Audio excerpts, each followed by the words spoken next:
Le Salon du meuble de Milan, grand rendez-vous mondial du design, a ouvert ses portes mardi en mettant en avant l'intérieur durable et l'artisanat sophistiqué, tout en promettant de l'innovation et des expériences immersives.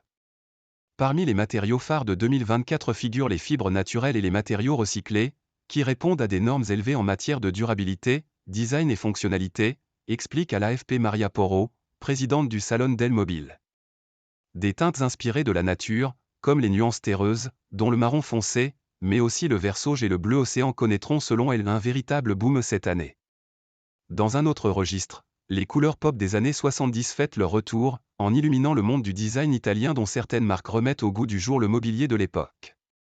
Parmi les principales attractions du salon figurent deux pièces de réflexion conçues par David Lynch, imaginées comme des portes symboliques à franchir pour s'immerger dans l'exposition. Célèbre cinéaste du bizarre et de l'inconscient, également peintre, musicien et photographe, l'artiste américain a effacé les frontières entre le réel et l'irréel en confondant espace physique et vie intérieure. Intérieur onirique. David Lynch, 78 ans, passionné de meubles de design qu'il dessine lui-même depuis plus de 20 ans, fait ainsi entrer le visiteur dans un intérieur onirique reflétant l'état d'esprit de la personne qui l'habite. Une autre expérience immersive dénommée Sous la surface conçue par l'illustrateur Emiliano Ponzi prend la forme d'une île engloutie et met en garde contre les gaspillages d'eau. Des reflets de lumière sur la mer, qui bougent sans cesse, représentent les données sur la consommation mondiale d'eau. Le salon sera ouvert jusqu'à dimanche et accueille 1950 exposants, dont 33% venus de l'étranger, sur une surface de plus de 17 hectares. L'an dernier, cette mecque du design a attiré 307 418 visiteurs en provenance de 181 pays, en hausse de 15%.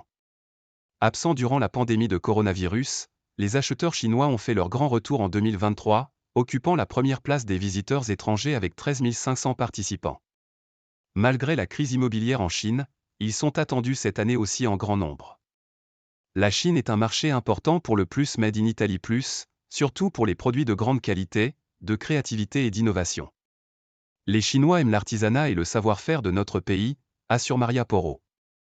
Après une croissance à 2 chiffres en 2022, portée par un regain d'intérêt pour la maison, refuge pendant de longues périodes de confinement, la filière du meuble en Italie a vu ses recettes reculer de 3,8% à 27,8 milliards d'euros en 2023.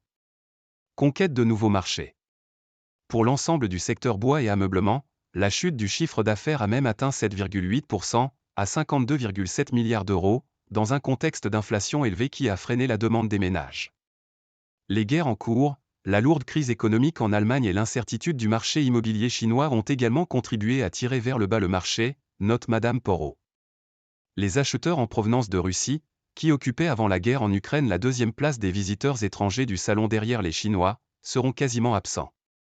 Mais le design italien a réussi à conquérir de nouveaux marchés comme l'Arabie Saoudite, les Émirats Arabes Unis, le Qatar, le Vietnam ou encore l'Inde, relève Maria Porro.